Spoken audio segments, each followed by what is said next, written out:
येवल्यात एकाच रात्रीत 2 ठिकाणी घरफोड्या झाल्या असून चोरट्यांनी या घरफोडींमध्ये लाखो रुपयांचा ऐवज चोरून नेला आहे. येवला शहरात भुरट्या चोरट्यांनी पुन्हा डोके वर काढले आहे. घरफोडीच्या घटनांमध्ये देखील वाढ झाली आहे. फत्तेबुरुज नाका परिसरात नाकोड सुपर मार्केट हे दुकान असून चोरट्यांनी हे दुकान फोडले व त्या दुकानातील महागड्या पैठण्या साड्या व साहित्य चोरून नेले.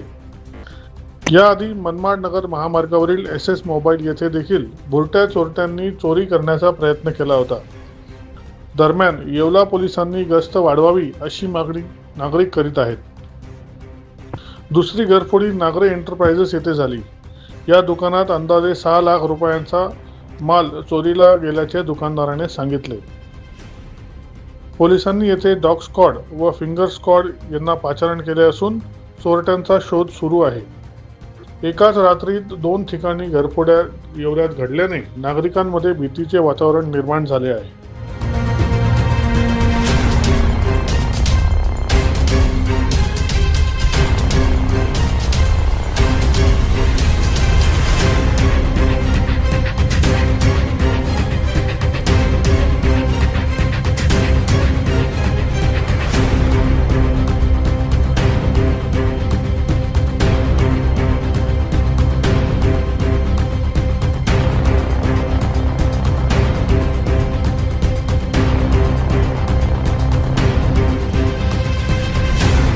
दैनिक भ्रमरसाठी प्रतिनिधी दीपक सोनवणे, येवला.